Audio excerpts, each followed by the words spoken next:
Good afternoon, everyone. Welcome to the third session of day 2.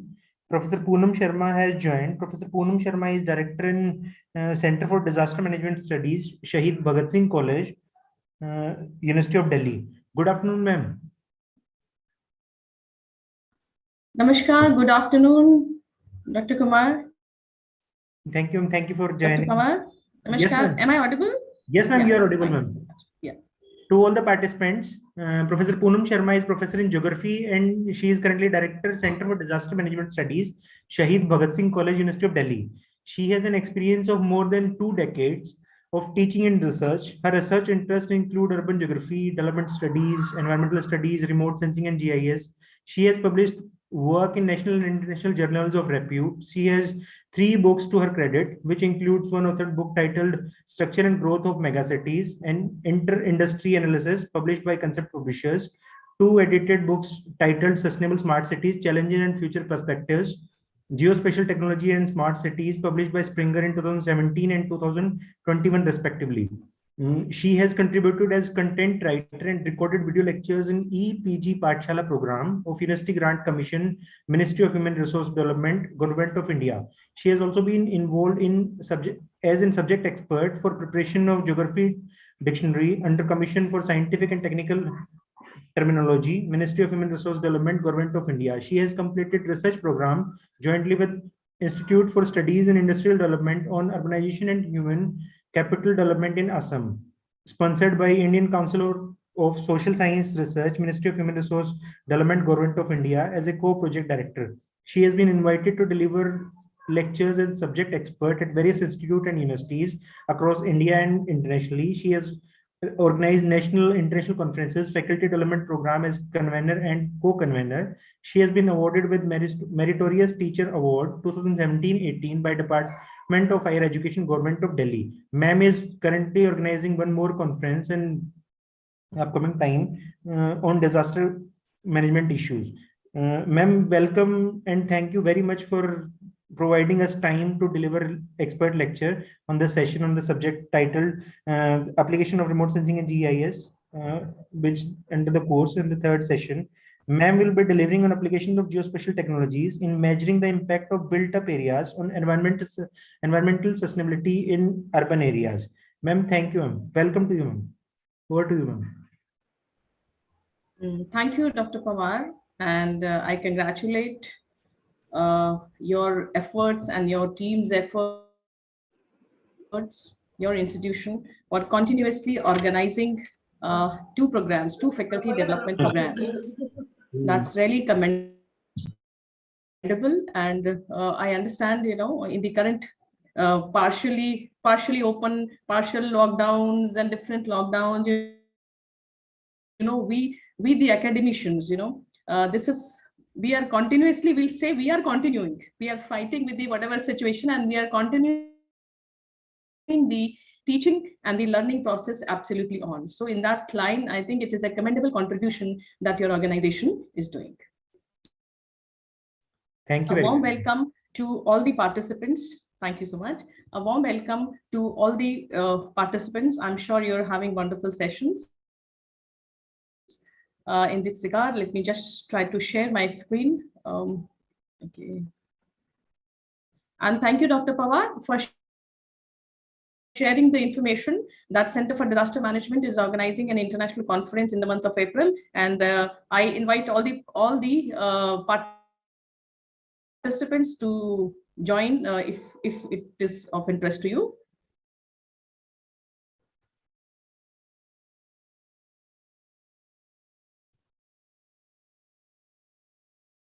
Is the screen shared? Yes, ma'am.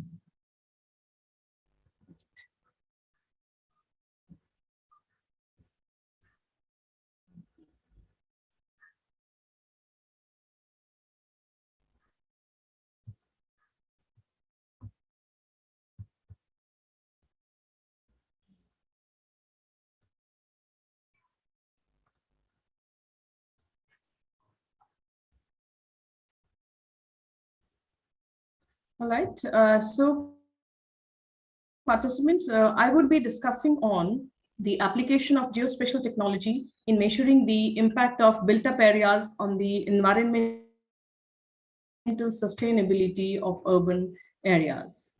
Is the slide mode open? Yeah? No, ma'am.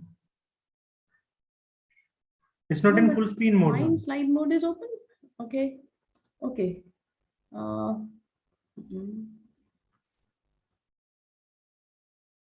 Now? Yes, ma'am. Now it's there. Now it's there. Okay. Yes, So this particular study is mainly for urban areas, but definitely as far as the environmental sustainability is concerned, I feel that is of interest, and that is the current requirement for all the areas, whether it is urban areas or it is rural areas or it is peri-urban areas, right? But particularly, in urban areas, it becomes all the more of concern as in the process of our development, the direction of our development that is leading to the massive built up in our complete developmental process, whether it is the enhancement of the residential areas or the commercial areas or the industrial areas, or to that matter, the development per se, when we say it is moving more towards the built up or the construction areas. At the same time, I would say it does not mean should we, this is always a matter of a great discussion. So what is the right path of development? But yes, development has to be there. The built up areas will increase. The economies, every country want, the commercial and industrial areas. Every country, every society want that the GDP should increase at a particular rate of growth. So that has to go hand in hand. We just have to devise the ways towards it. Sorry.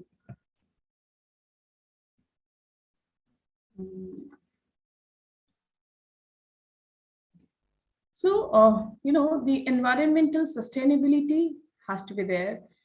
The economic aspect has to be, absolutely imbibed in the complete process and the society as well. So when we talk of the overall growth, the overall development, all the three major segments, they have to go hand in hand. The environmental sustainability, yes, we need to work on the ecosystem integrity. We have to look into the carrying capacity of the nature. We need to look into the biodiversity. So as you say, economic sustainability, that is also very highly and importantly required. We have seen in the last 2 years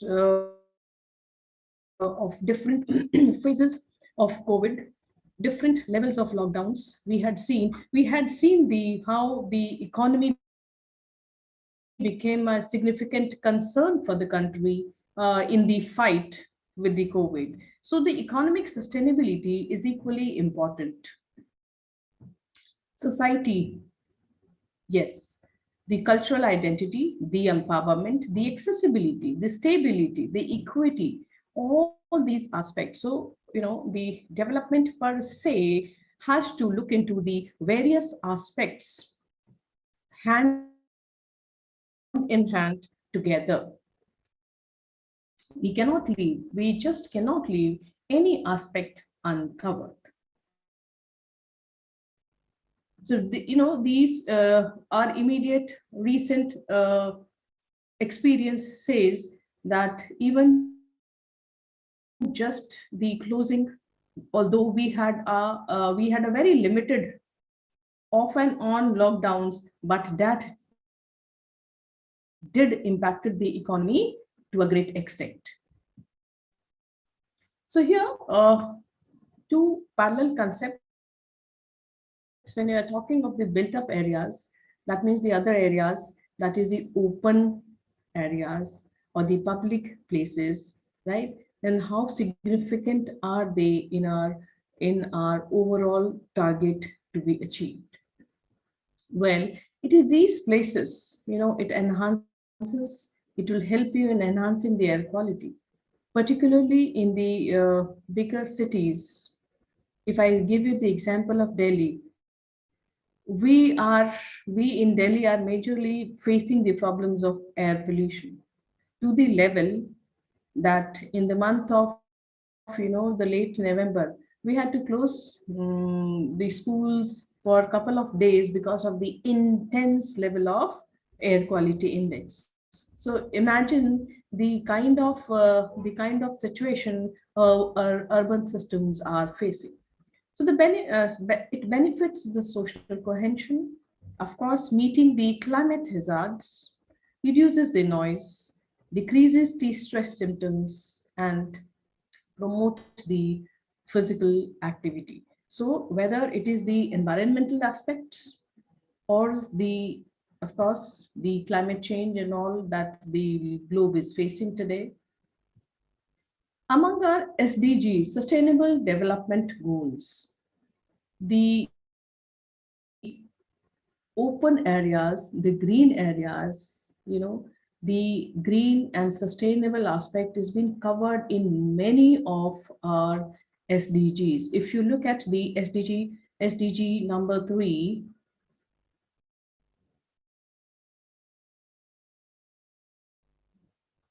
SDG number 3, just a minute, give me a minute, I'm just trying to.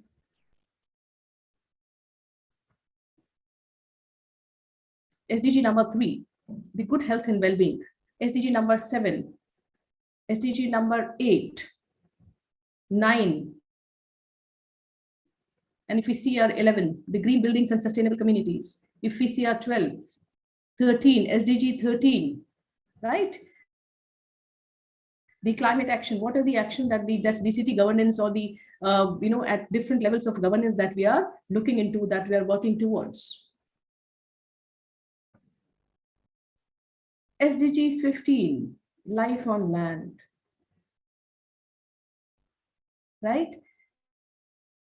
So various, in different sustainable development goals, the communities, the people, the climate action, under various of these categories, the sustainable development, the urban sustainability is a significant area.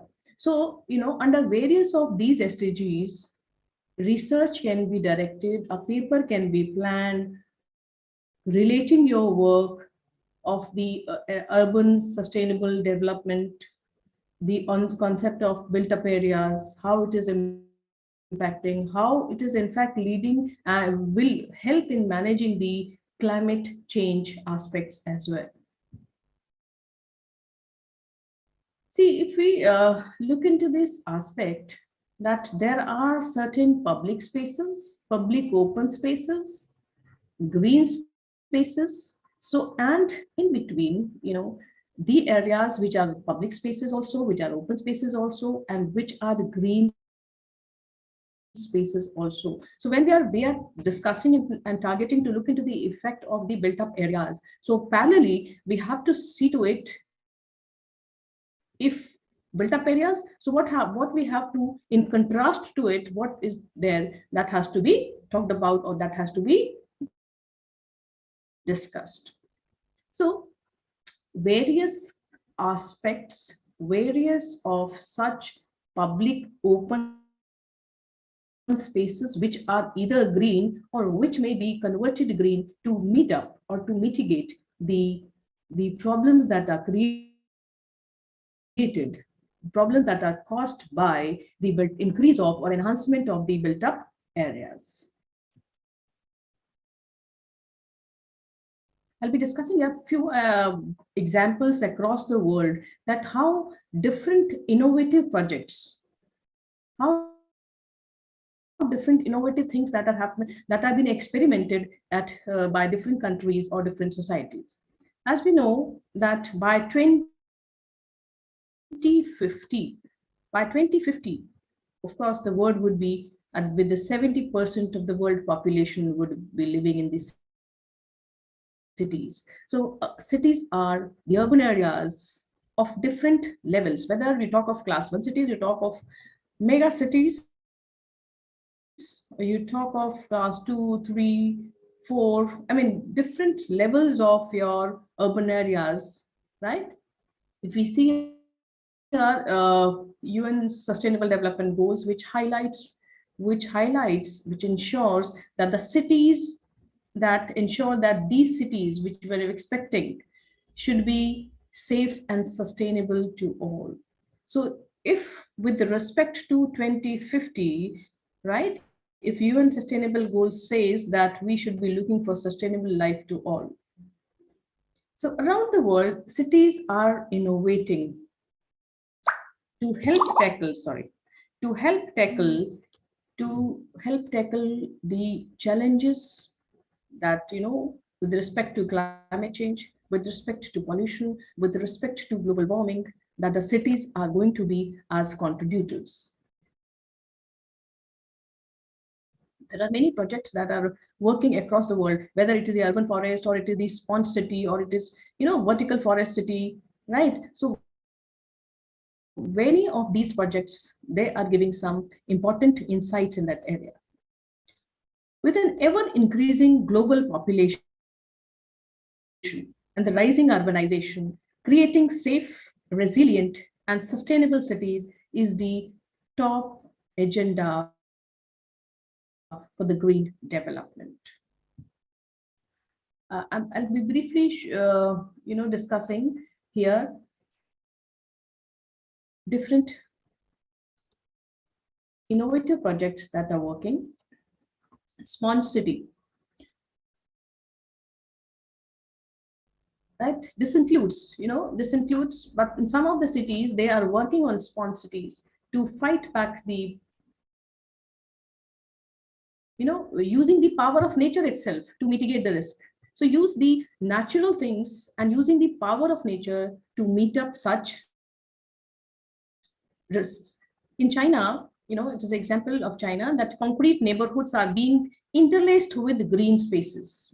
They're interlaced with green spaces, which actually detains and naturally detains and filter water. And similar things are also,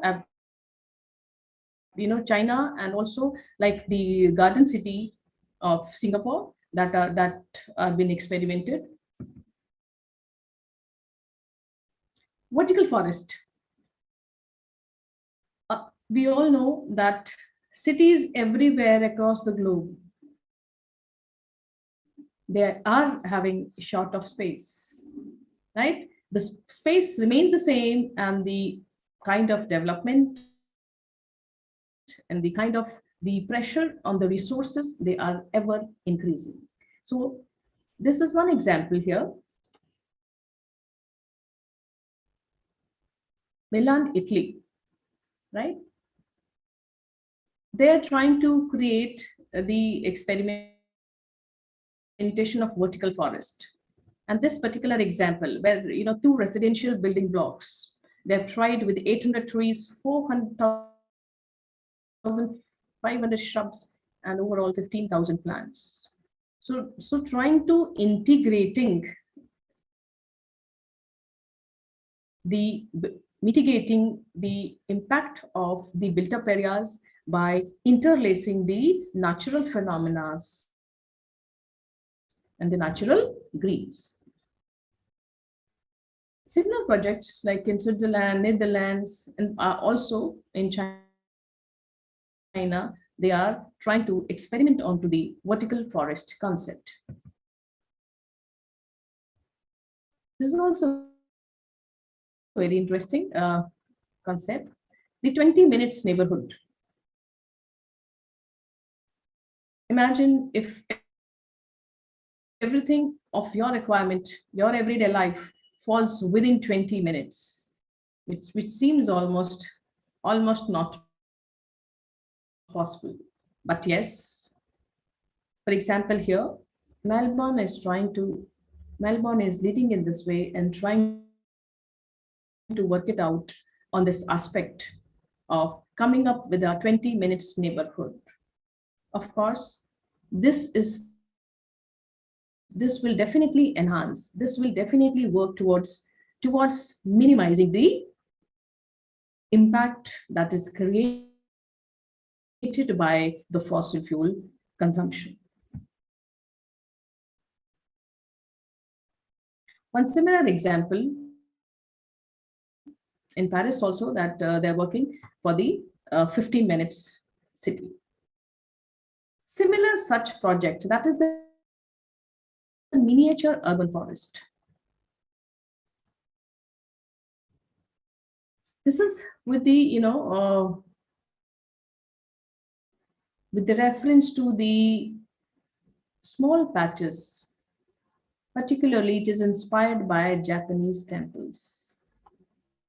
A botanist found that the protected areas around any temples, shrines, etc., right, which may be converted into a area for native vegetation, right?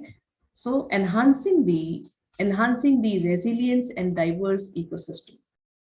So such tiny forest, such tiny greens would help in mitigating the climate change. So in urban areas, densely growing, densely built up, densely populated, of course, lack of space, are continuously some or other kind of experiments are being done in different parts of the world. If we see that, the Western cities are, moving in a different league. No, across the world, the cities are facing similar kind of problems.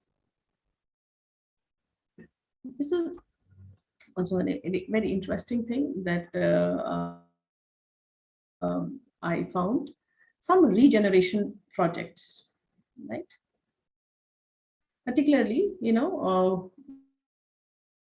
one such experiment in Bangkok.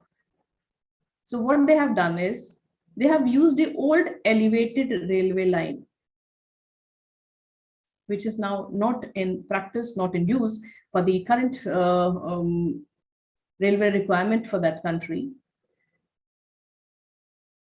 So what they did, they developed it into, they converted into the complete elevated railway line into some green patch or a green area, right?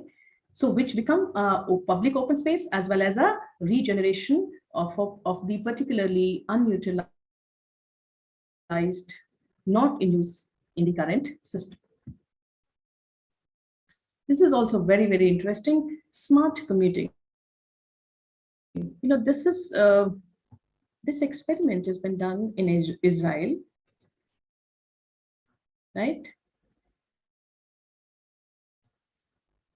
So they created an app during the COVID situation where they were working out on the aspect that which are the areas which are the hotspots for the massive COVID infection, right? So the app was helping them to retool the entire transport, reroute the entire transportation to avoid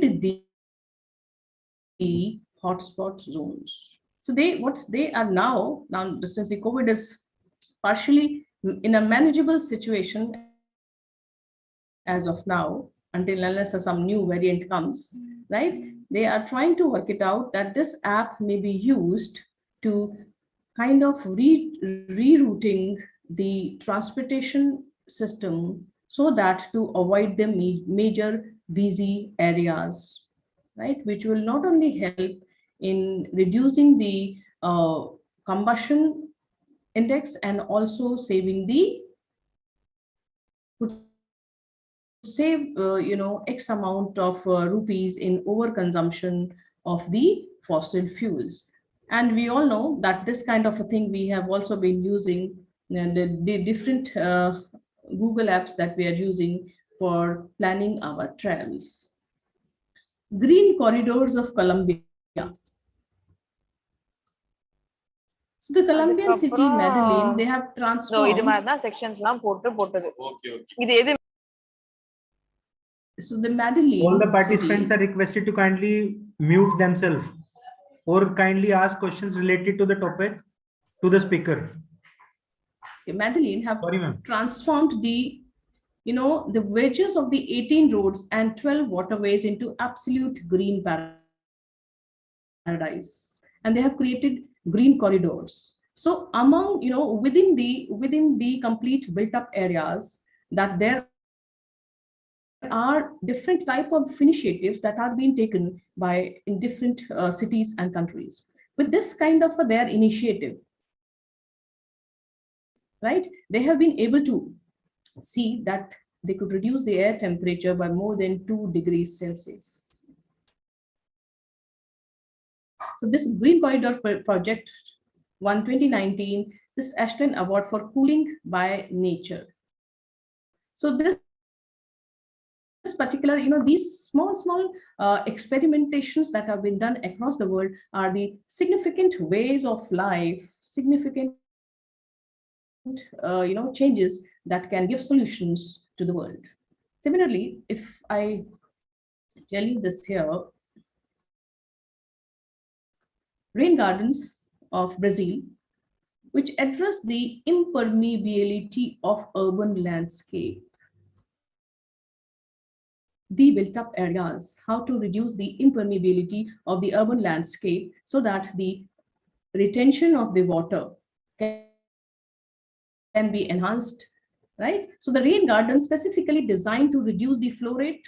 If we reduce the flow rate, of course, we'll be able to, the kind of, many of our cities these days, because of the higher level of built up areas, right? The problems of storm or the usual inundations are happening in our urban areas, right? That is what we call as storm water runoff. So this practice used as what they did was the urban runoff using plants, stones, and other natural engineering elements. So they have used these places and worked mainly on the impermeability of the urban landscape. So in 2019, the first rain garden of the city Rio de Janeiro was installed, and the action called Dia de Quer, which means wrecking the day, in which the concrete sidewalk in front of the building began to be removed and was replaced with certain green space. Another such example, Lineal Grand Canal Park in Mexico. They have also worked in this direction, similarly as the green corridors, right? That is based on the environmental regeneration through reforestation again, right? Increasing the soil permeability. Importantly, the higher index of built up areas, they lead to two kind of mainly significantly that changes is they reduce the permeability and they increase the temperatures, the surface temperatures. So this particular project, by this experimentation, they could achieve 16% increase in the relative humidity and reduction, and by 5% in the temperature. So such interventions focused on the native vegetation and transforming the area, the targeted area, with 100% permeable public space. Another such example,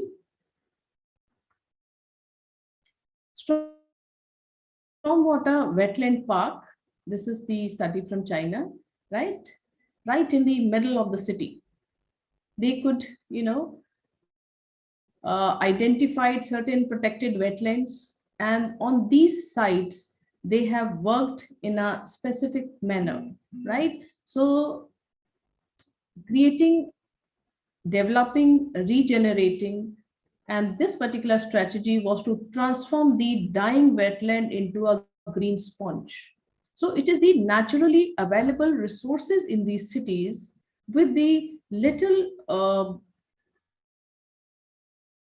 different thought process, little different planning, little different implementation that they can be,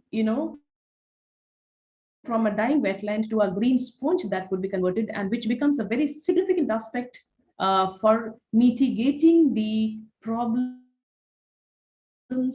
that our major urban areas are facing. Recently, our COP26 that has been very recent, the global leaders met, and there was a discussion on the consumption of carbon,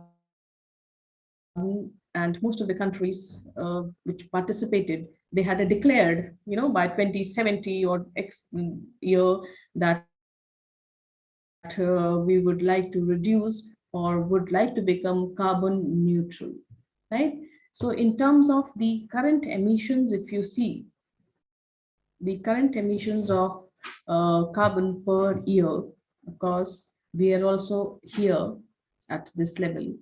And India has also announced by that of the carbon neutral, achieving the carbon neutral targets by 2070. So when when the country has a,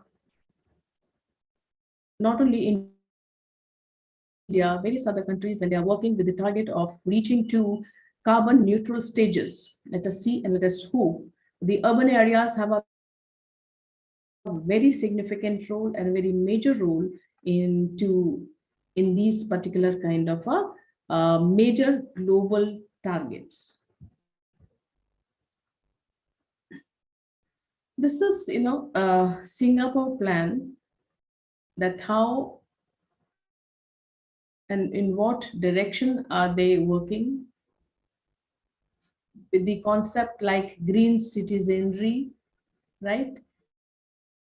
Green commutes, and lot of other plans and policies that Singapore has been working, in spite of the fact with a very importantly, we can see the skyscrapers, we know, and we see the very high index of built up area, but still Singapore is working in this direction with a great zeal and various programs and policies. Okay, let me now take you to a case study that how the built up areas, they impact the microclimate of a region, of our area. Here in this exercise, I'll be showing you particularly with reference to the temperature variations. Though there are various aspects related to the built up areas that you can implement, then that you can take up for research. So when we say microclimate, which means any kind of a deviation from the climate of a larger area. Well, it can be at any level, right? It may be the small protected courtyard of a large building, right, to a city or to a region. The concept of heatland, I'm sure it will be part of various other works also, right? So as we see the rural areas, your peri-urban areas, and your main city, that various studies have established this fact that the concentration of heavy built up areas has seen the concentration of local heat in those particular areas. So the heavy concentration of built up area enhances the temperatures in that particular area. So you say, of course, for this this is in a larger segment, it's the same climatic region, but variations in the temperature are importantly seen here. Now, the smaller deviations that happens in a local area, right? This may be topography, well, the slope, the orientation, the kind of exposure, elevation, the ground surface. It's a natural surface or all concrete, maybe roads, even, when we say all the commercial, industrial, and residential areas, we all want even the open spaces like parking. We all want it to be concrete. We don't want it to be that a natural surface. Yes, it adds to the convenience, right? Different walls, fencings.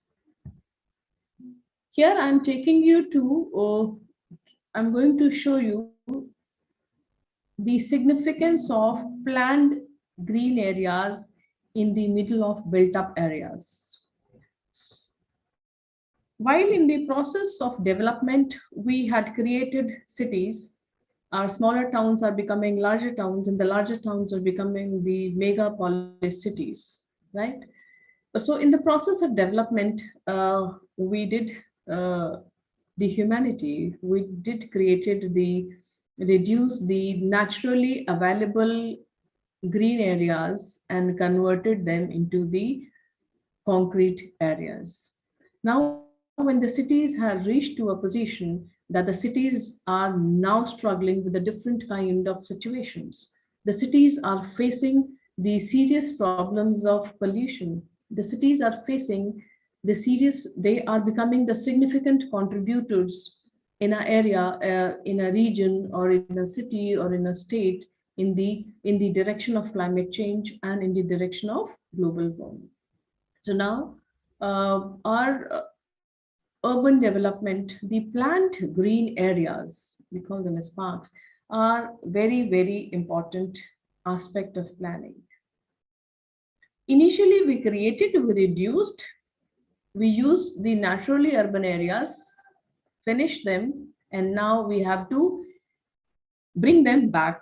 So we have to plan that all kind of development, it should improve, it should be interlaced with some kind of a plant green section, right? So here, with reference to the parks only, well, we all know, we have been, in our residential areas, in the commercial areas, in the institutional areas, we have these plant green spaces, right?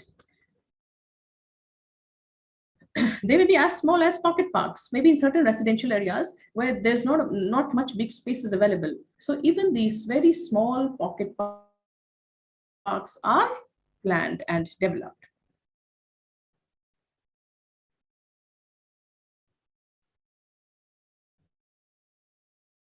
In the major urban systems, if you see that these parks, they remain the only places in terms of, you look of any kind of a species richness, right from microorganism to the any kind of a species of a tree, of or to that matter for birds. In Delhi, we were facing the very important phenomena that the bird, the sparrow, small, the sparrow, suddenly it was, various studies have quoted that the number of sparrows have majorly reduced in Delhi. Now, what is happening? Nobody is hunting the sparrows in the city of Delhi. And it was, the study revealed that since we are not giving the habitat to the birds, and with the impact of the communication, all those, the where our Airtel and other mobile, various towers that are being erected in various parts of the city. So the kind of radiations or different kind of impact that is causing, and it is that which is leading to the reduction of the species of sparrow. So these are small things that are being now coming into light, that where are we moving to? Now, if we see that these small green pockets, how important, what a significant role they have to play in the complete urban system. If you look into this, they are the specialized kind of nature. In the name of nature, the only thing we have is this park. That is the thing we will say that I have a natural area close to my office or close to my workplace, close to my residence, right? There is no, for kilometers, there is no natural area, right? Well, where people live, work, well, this may be small scale green areas. Mainly the green areas that are available are only small scale green areas. And they have a very, these are actually functional spaces. And I think here only the one direction, one aspect related to the park. These parks, the plant green areas in urban areas, they are the functional spaces in terms of, they play a very dynamic role in terms of ecology. Your city's complete ecology is just these small pockets of green. Economic also. This is very interesting. If you go and yes, these parks have a role to play to impact the real estate business as well. If I'm going to, look for any kind of other built up area, the moment it is facing some green pocket, the moment it is facing your planned green spaces, the price slab of those areas will be different than the places where such green spaces or the parks are not available. In terms of social, our cities are also becoming the areas where people would just like to, mind their own business. We are not interested who is living in the next door or maybe in the next building. So the kind of social setup that we are developing is also moving in a different direction, unlike what we as Indians have the social system, right? So the new pattern of the city's social system is moving on an absolute different line. It is these parks, these green spaces, which gives or which influences the social setup of the cities. Yes, it is definitely adding the aesthetics. It is definitely adding the value to the physical landscape of an area. It is also importantly for the well-being of the residents. In terms of the residential areas, whether it is the children or it is the elderlies in the family, this is the only place that they can move to on their own, right? So for that matter, it becomes a very, very important area for the well-being of the residents. For maintaining the or preserving the ecosystem of the cities, the entire onus falls onto these planned created green spaces. We want that the urban ecosystem should be managed, should be seen. So we are completely on this aspect that it has to be taken care by these small pockets. It can also help in creating energy efficient regions, and that is in the direction we do expect that maybe in the global warming or cleaner air, it would help as an important segment in the city system, and also in terms of managing the filtering the rain runoff. So parks actually works as a important and essential infrastructure by having a measurable impact on health and environment and community benefits. If we see here,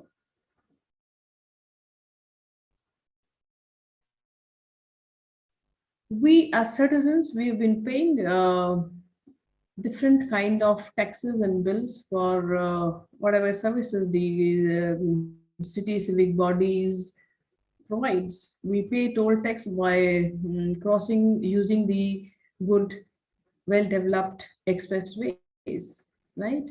But at the same time, there are a lot of ecosystem services that the nature is providing we absolutely free, and we are not being paying any kind of taxes. Of course, if we see in terms that how these parks becomes an important service provider for the provisional services, whether it is the biomass, whether it is the fresh water, the soil, the air. Of course, they work as regulating, they do provide regulating services. Regulation of microclimate.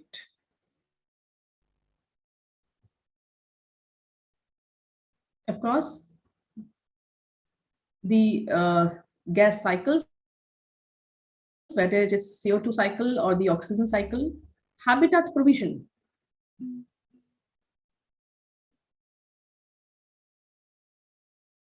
The only kind of habitat for the available in the densely built up cities is these parks. You might have to hunt and go to the park if you want to see some natural habitat for the system. Air purification, noise control, water infiltration. These are all the regulating services that is provided by these small area, among the major built up areas. It also works as, some kind of a cultural service provider. Recreation to the citizens, psycho, physical, and social health benefits, education, research, and training. These are the only places where the children, these are the only play areas to that matter which are available in the cities in the name of public spaces. See, I'm going to show you a case study where, we are showing that, how these parks work as a small, when you say heat islands, what I'm saying here is, these parks can intervene in the process concept of that heat island by producing as a small piece of cool islands. We can also work in the direction of identifying the quality of vegetation, because just that the place is available, it is earmarked by the civic body, by the municipality for the park, and the quality is not maintained, the vegetation is not maintained, even that it is not playing the role. And how it is, it can be quantified that how it is impacting the land surface temperature in different land use patterns. So this is a small case study of one of the districts of Delhi. Many of you might be aware might be aware of Delhi, and this is one of the densely built up area and densely populated district of Delhi. That is the Northeast district. And these green things that you are seeing here, these are the parks that we have digitized for assessing the role of these parks. These are actually 552 parks that has been digitized to evaluate the role of these small planned green patches, because now we have to plan the green because we have consumed all the naturally available green. This I told you. that the district has a high density of population, and these are the parks, 552 parks that have been digitized using the Google Earth Pro, right? And Landsat image is used. Landsat 8 is used here. So for the first aspect that has been covered here is the land use, land cover mapping, that you all know that to see that how in a particular, how in this district, which are the dense built, basically we want to know what is the built up area. So we have created the land use, land cover map for the district. We've also calculated the NDVI, right, for identifying the vegetation, normalized vegetation index. This index has been used to identify the health of the vegetation and the in different parks, and also other than parks, what are these, how it is there in the study area. Land surface temperature is been calculated, and for land surface temperature, you know that the thermal bands for Landsat 8, right? If you would be using the band 10 and band 11, in fact, for that, and if you see the tutorial of Landsat, you will be easily able to find out, okay, the how to convert the reflectance and to calculate the land surface temperature using the thermal bands of Landsat. This is the formula, subsequent formula at 2-3 stages finally, and then we reached, it gives you in Kelvin, and then we have converted it into the degree Celsius. So from using the thermal bands of Landsat 8, land surface temperature has been calculated.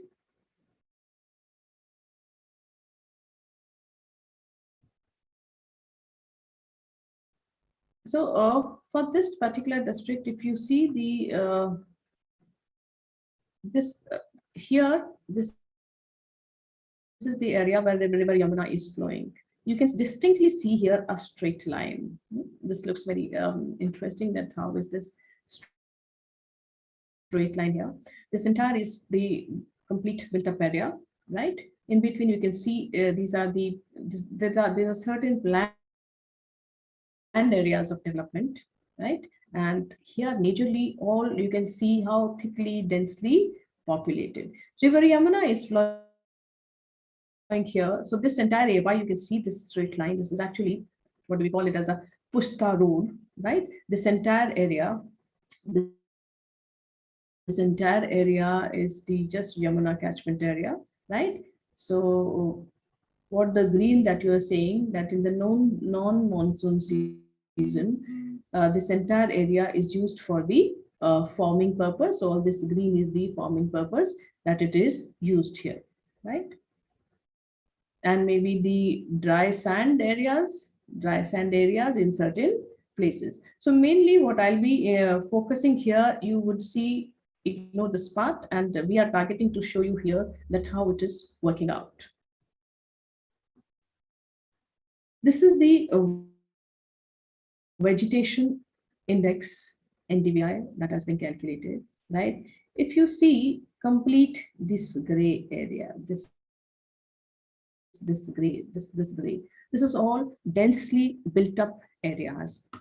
It is very categorically show you here that it seems that there are certain green patches here. You will also see in this section a good amount of green is there.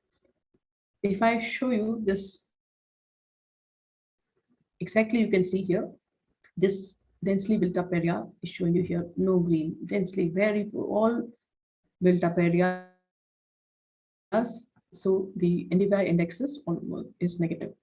In between this dense built up area, there is here a planned area, planned development.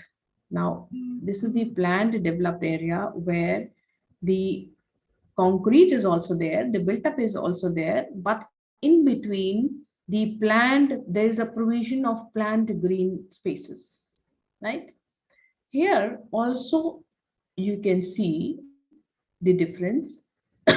This is also in the same district, planned residential areas where the building structures are there, but in between there is a provision of linking the built up area with the planned concrete development.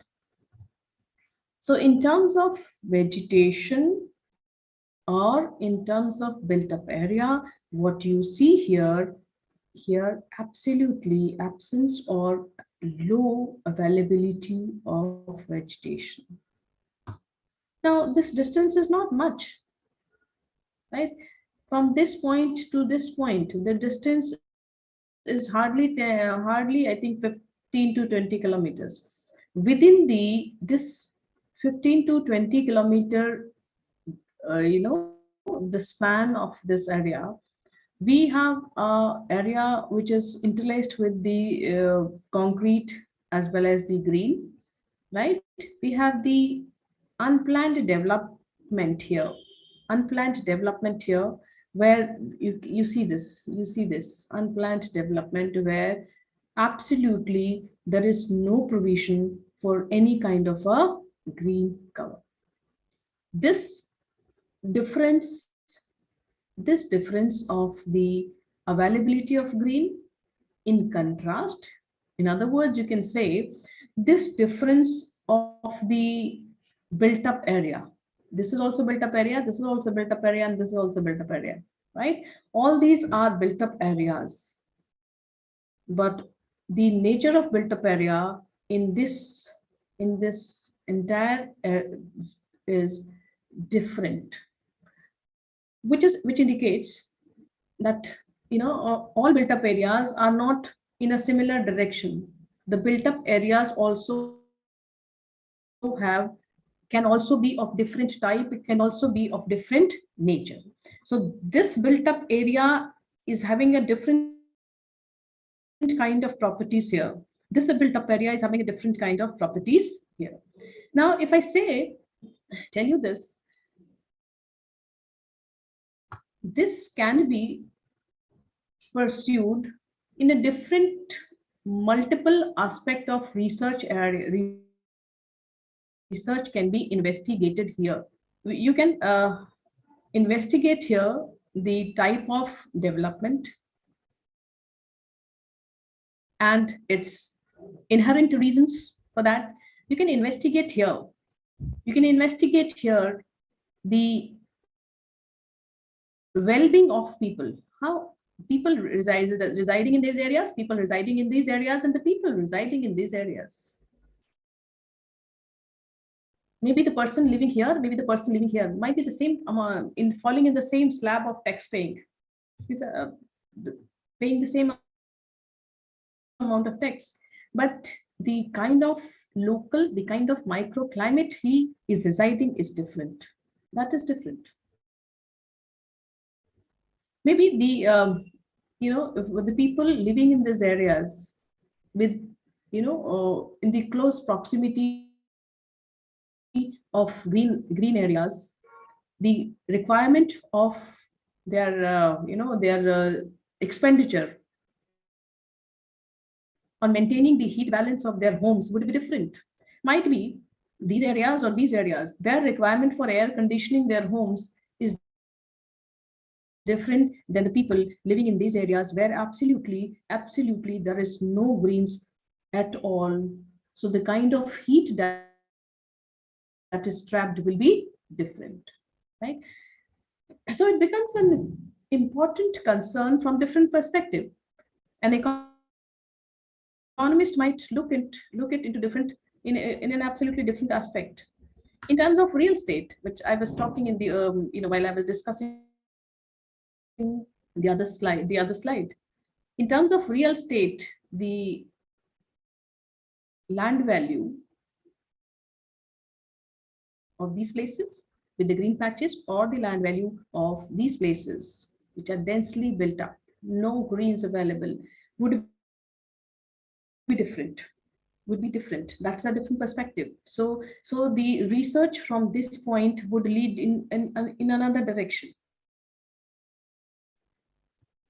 My interest would also be here to see well-being of people. That is another area of research, absolutely another area of research that I would like to investigate, probably in the well-being. I'm not interested for the real estate business or how is the expenditure on the energy, household energy consumption expenditure, right? My concern is the well-being of people, right?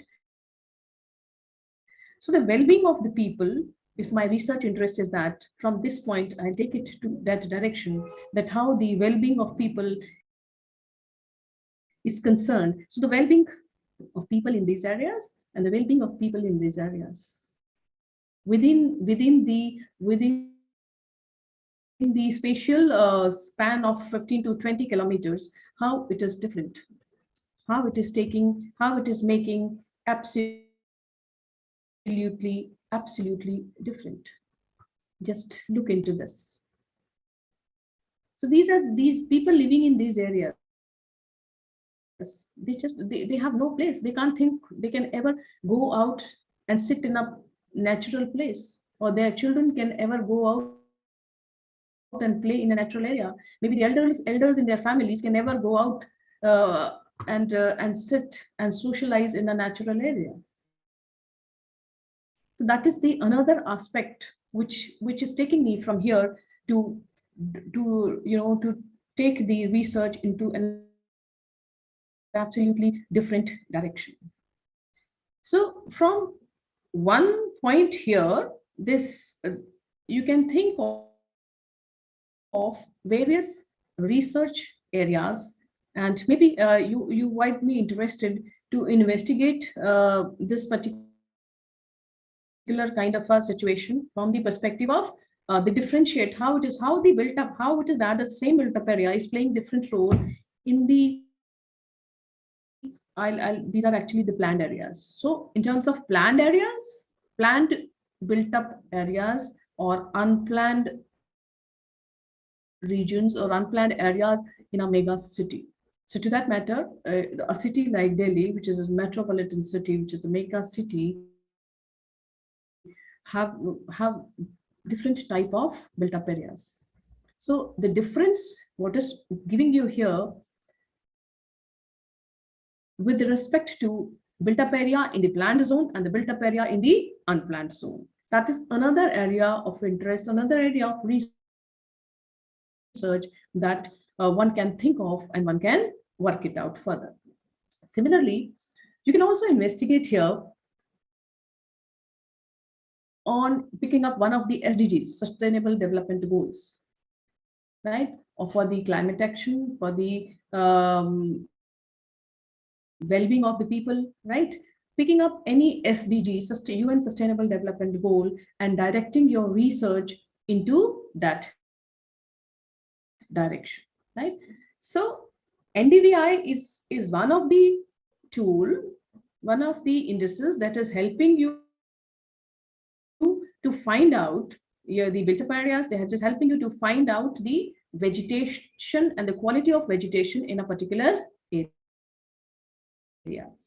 But it is you who can take it into any direction, use this tool and the direction of research as per your objective. And here with this one map, I have told you that multiple areas and multiple directions of research that you can take this into. From here, now I'll show you, all this is taken from Google Earth Pro.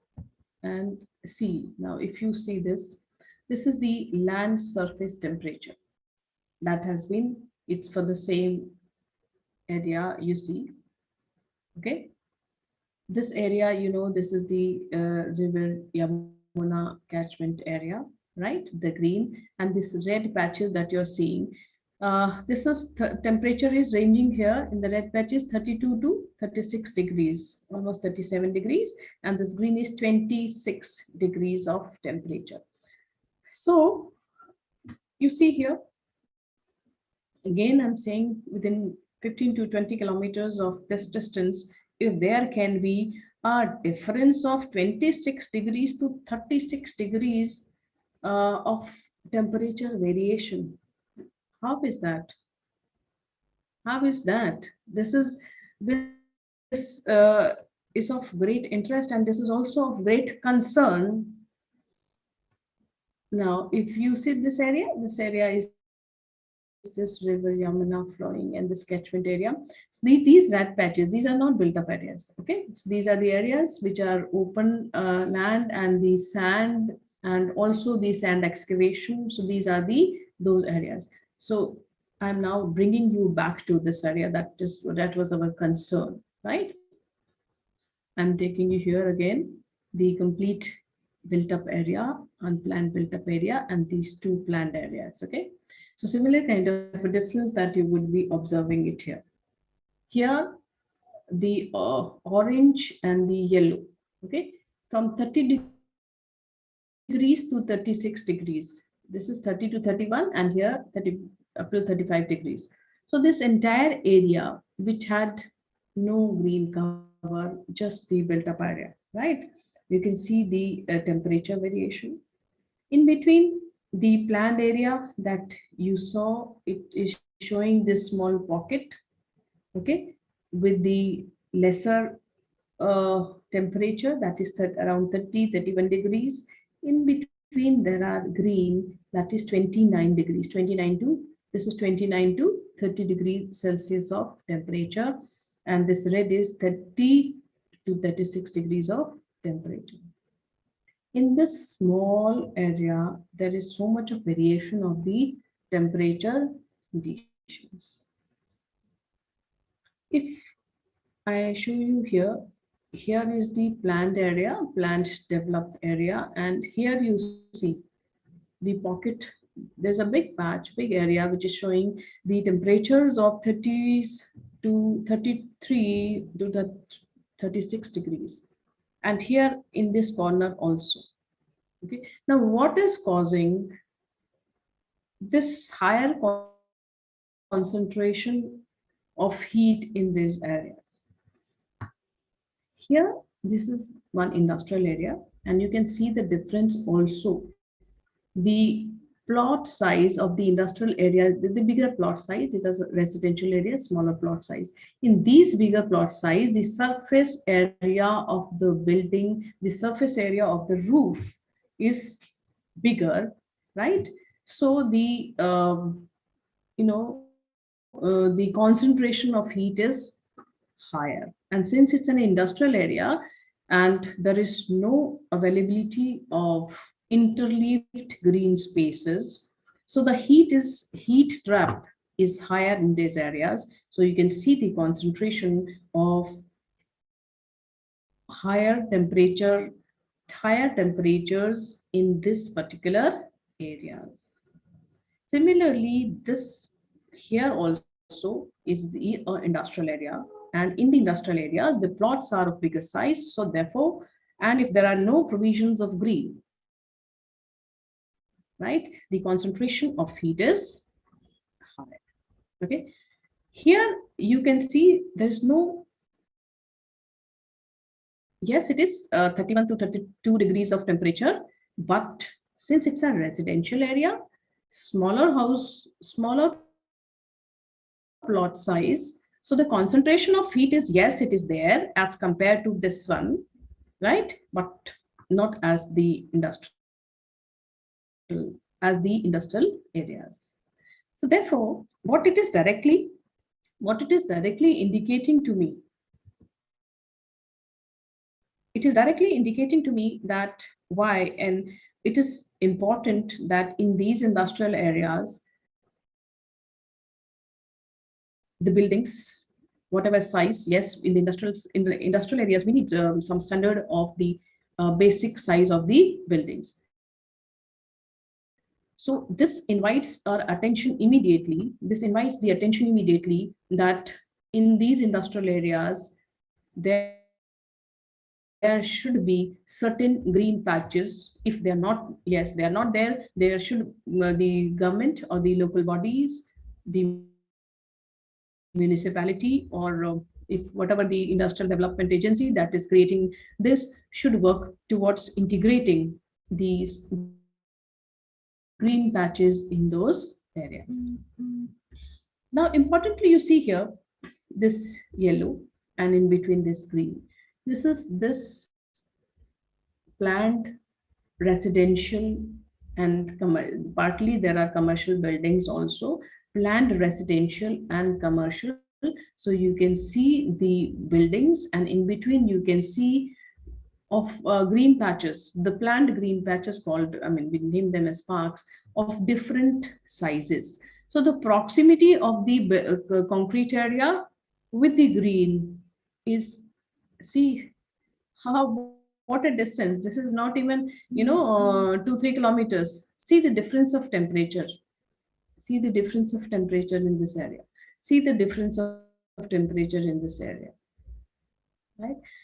So the built up areas are playing very significant role. So when as a layman I'm going and hunting maybe office space for myself, or maybe I'm looking for the residential space for myself. I, as a layman, might not be knowing that where and what and how temperature conditions are varying. But yes, as a layman, I can see this. I can see this. I can see this is also within the 10-kilometer area. I have these two different areas. I have these two different areas. But yes, as planners, but yes, as the experts, we do understand this. We do understand this, that in what direction it is moving. So little, extra efforts by the city governance, by the civic bodies makes a lot of difference to the urban sustainability. Here, the mean NDVI and the mean LST, the vegetation index and the LST. If yes, we see the correlation. This is negatively very high correlation, minus 0.08. That means if the vegetation index increases, as the vegetation index will increase, the temperatures will decline. So NDVI and LST are inversely related to each other. There are so many other aspects also that can be incorporated for LST and NDVI studies, right? But here they are inversely related to each other, which means more the good quality of the healthy vegetation, it would be leading to reducing the temperatures in the surrounding areas. See the study that was done on 552 parks, right? These were the various NDVI ranges, right? And the number of parks.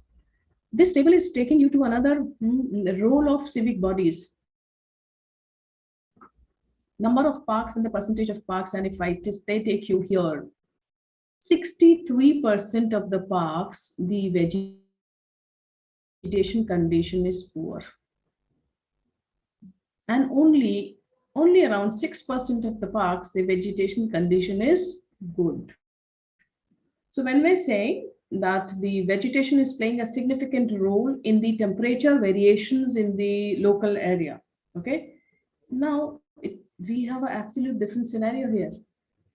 Only 6% of the parks have a good vegetation, healthy vegetation. Imagine, even if 30 to 40, 50% parks would have a good vegetation, then the impact that it will have in the surrounding areas, in the proximity areas would be much higher. So here comes the role of civic bodies, the municipalities, the who are managing those parks. While the development happen, the buildings are created, then the spaces for the parks are identified and earmarked, right? And the municipality, the local civic bodies are responsible for the management of the vegetation in those parks. So the role of civic bodies becomes very, very significant here, that just with the 6% of good vegetation, we are having that much of impact. We can see that much of distinct impact in the temperature conditions. So had, this been a different situation, that 50-60% of parks would have a healthy vegetation. So the contrast and the difference in the temperature would have been much, much higher. So this is another area of research identified in this table. And the area of research is role of municipalities and role of local civic bodies in the sustainable environmental development of the cities. So you can just pick up another area of research that is a concern here, that from the larger map, I'll take you back to the previous slide. This is the map. Okay, from the larger map, this much area is cut to show you. Okay, this much area of the map is cut to show you here. And the parks, this all was unplanned residential area. This is one planned residential area here, and this a residential come commercial. This is another one, right? And this all was unplanned, where in between there are parks. Okay, and overall impact of the city. Now I'm taking you inside these parks, that what has actually been happening. So overall for the district we did, and then we try to get into the parks, that what is actually happening in these 552 parks that we have digitized, of various sizes. They are of various sizes, right? And you can see, if it is a park, every park should have a healthy vegetation. But there are some places which absolutely no vegetation, and there are some parks which have a very healthy vegetation. That means there is a very important role that can be played to enhance the sustainability. This is the surface temperature of these parks that has been calculated. That some parks are having very low temperatures. That means a good healthy vegetation is there, and it's in certain parks the health of vegetation is not good. So the temperatures within those parks is also on a higher side.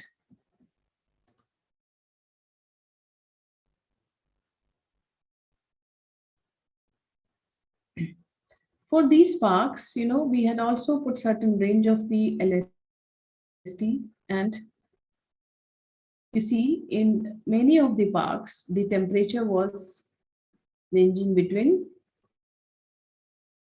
this range.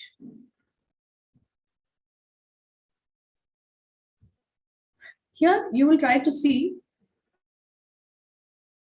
there are unplanned residential areas with no parks. The temperature condition is almost, you see, 33 degrees, and with the NDVI is negative, that means vegetation is also negligibly available here, right? Planned residential areas with parks, health of vegetation is positive there, and there's a difference of almost 1 degree temperature. Planned residential areas with close proximity, which are close to the parks, health of vegetation is better, and there is almost 2 degrees difference, 3 degrees difference of the temperature. The parks with normal green temperature, this is the health of vegetation, and temperature is 29 degrees.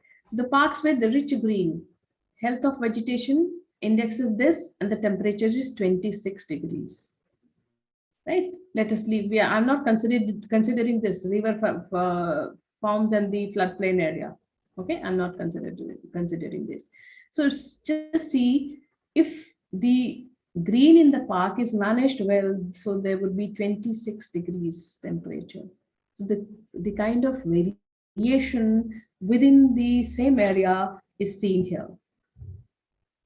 It is from the same table that we are showing you the planned residential areas with no parks, no vegetation, and the temperature is here, something around, right? And as this vegetation, planned residential areas, unplanned residential areas, right? As the vegetation index is increasing, the temperature is decreasing, reaching to around 26 degrees.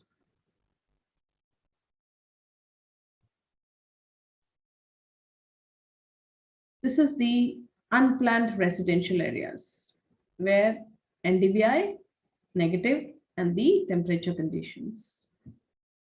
Planned residential areas. And these what you're seeing, these are the parks that have been digitized. These are the parks that have been digitized. Now I'm showing you a sample of one park.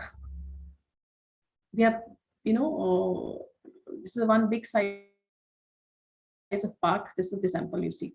Now, if you see here, if the civic bodies, local municipalities, they take which are, which have to take care of these, maintain these parks. If they maintain it well, now you see the vegetation index is varying. Okay, you see this particular patch, there's no vegetation, right? See the temperature variation within the park. You have good vegetation, so see the temperature conditions, and this is the place, and we can see the temperature conditions here. This is another sample. Okay, so only this particular piece of patch where there is no green cover, right? But it is not making it in the category of the deep more than 32 degrees, that the red color that we've been using, because all around this vegetation, so it is impacting the temperature of this piece, this patch also. See another. Had the parks been well developed, well managed, right? Within this park, see the temperature variations. This is rich green. So the this is NDVI, this is LST, and you can see the difference in the temperature within the park itself. So the park is having difference of vegetation, so therefore the difference of land surface temperature, it is going to impact the surrounding areas. We're almost reaching to the end of this. Now the point of concern here, that the unplanned residential areas with no parks, that's important. The study is showing that the temperature, because the non-availability of green, the local temperature conditions are higher, and the regions and the places with the proximity of parks in the residential areas, there's a 1 to 3 degrees of temperature difference. Unplanned residential localities, no green space, matter of concern. It is also evident that the areas are densely populated with fewer patches of greens. And unless intervened, this situation will not change. So it is significant to maintain the quality of vegetation in the parks. Only then you can think that you can break the trap of heat, the surface heat that the built up areas are causing. So what is important? Yes, development, if they're not there, revitalization of the parks and sustainability of the parks. It is not that you just earmark the space, that this is the space for green areas. You have to ensure that the development, revitalization, and sustainability of these parks will contribute to the resilient regions, to the resilient urban systems, to the resilient cities. Now, these parks not only, this particular thing that I'm referring here, we have shown you only the temperature variations. Okay, we also have the subsequent studies for this, where it is showing the difference in terms of, they are the only places um, where the infiltration of rainwater, the recharging of groundwater is possible. Else we have created all concrete. So in terms of the groundwater enhancement, recharge, or the the sudden inundation with a small rain in the urban areas, all that can be reduced only with these kind of provisions, with these kind of impacts that the local bodies or the development plans should include. With these, I come to the end of my presentation.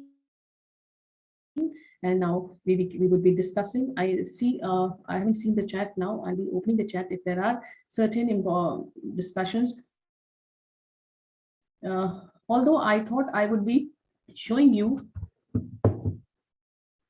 Shall I stop sharing here? I'll be showing. Yes, yes. I thought I'll show you some of the actually working out with it, but I think that would be a little difficult because we need a little more time for that.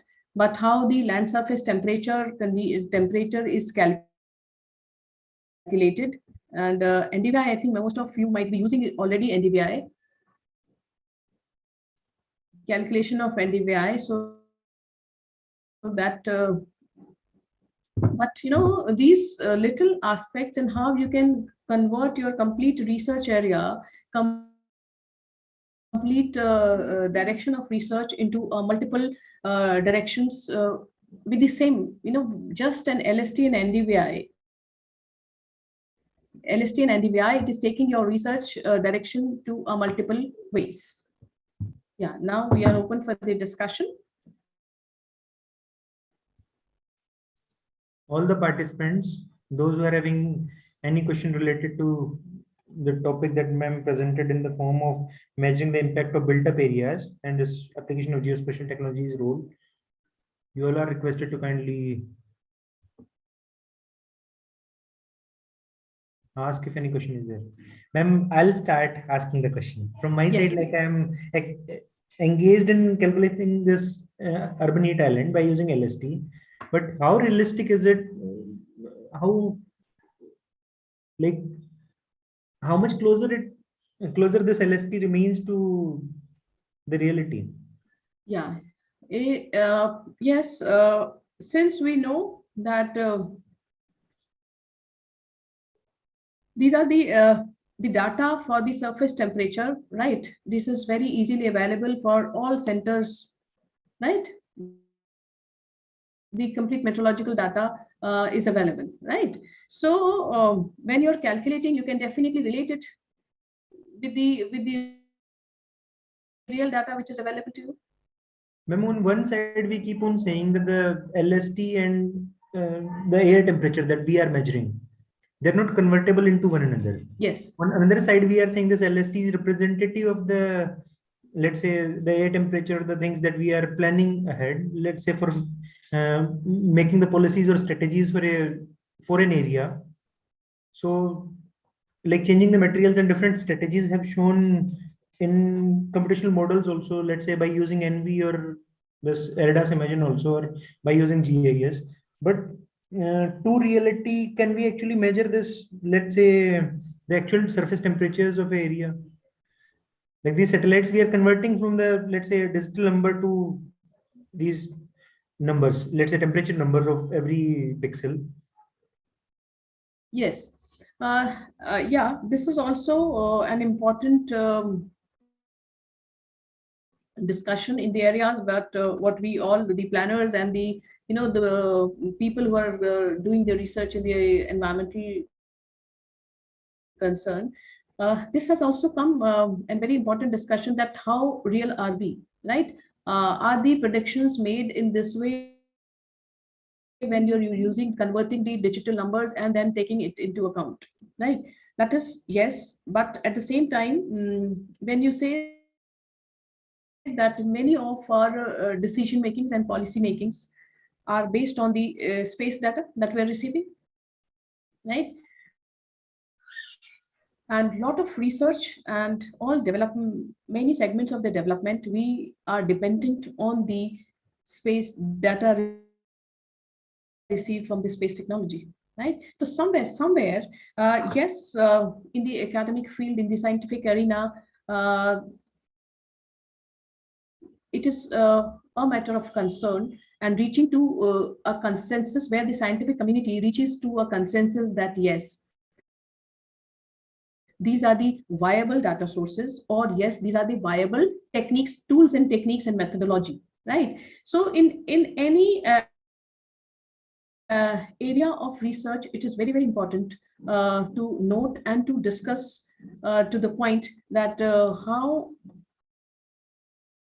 and it is now established, yes, there are counter arguments as well, that how are we going to prove this, that how much authenticity is there, that is this the right, but if you really look into the aspect that what is the air temperature, and now I really believe that meteorological departments who are giving us the data for the air temperature must also look into the another aspect.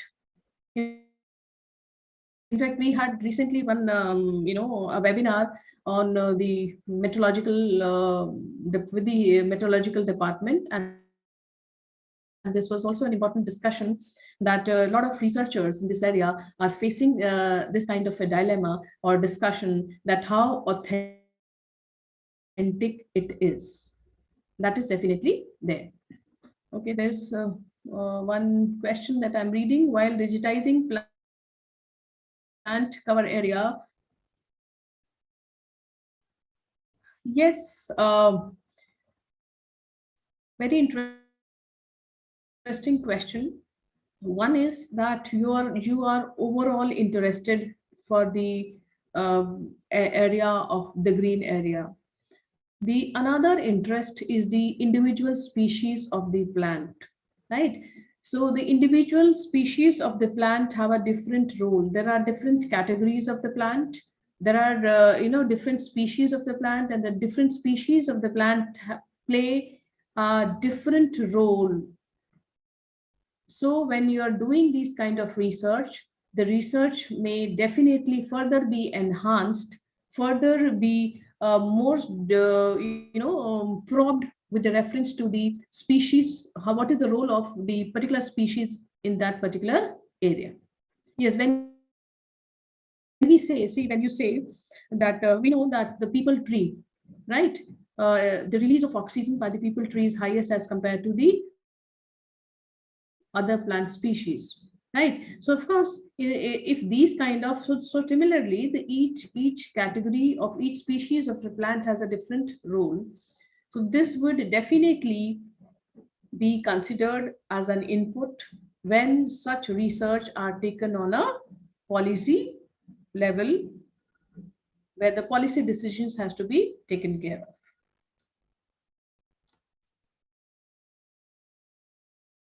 Any other question? Yeah, any other point?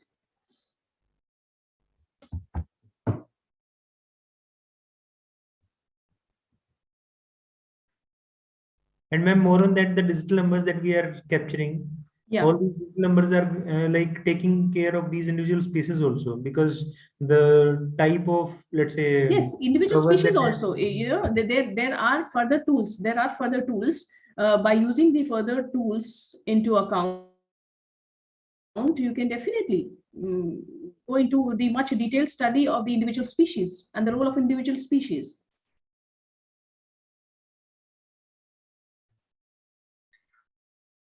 Ma'am, I think there are no more questions.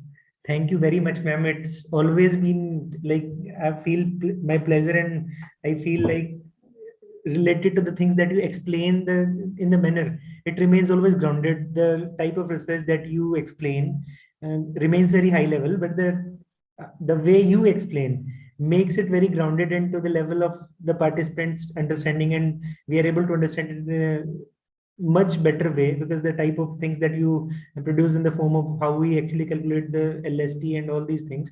Thank you very much for explaining in the manner. Ma'am, there is one more question. There is one more observation here. Yes, EVI is better than NDVI. See,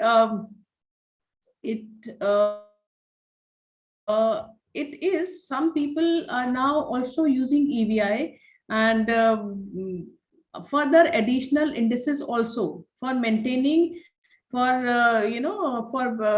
enhancing or strengthening the indices, right?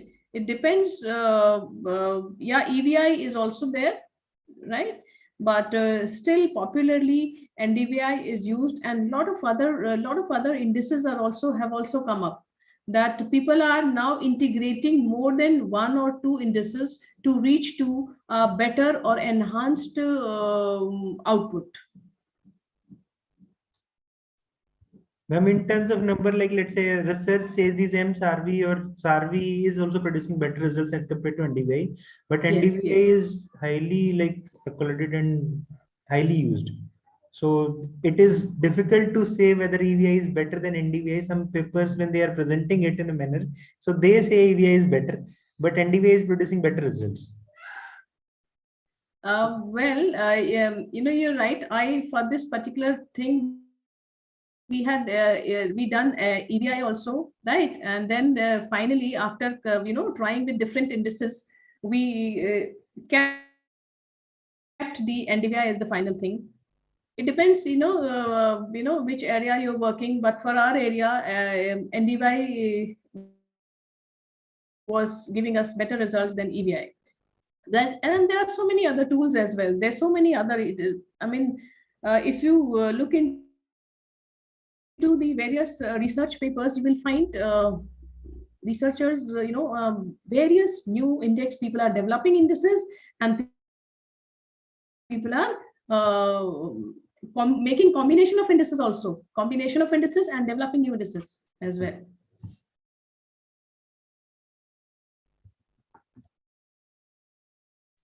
Thank you. Thank you very much for the very enlightening session. Thank you. And would like to hear you very soon in the physical board. Thank you. Okay, thank you.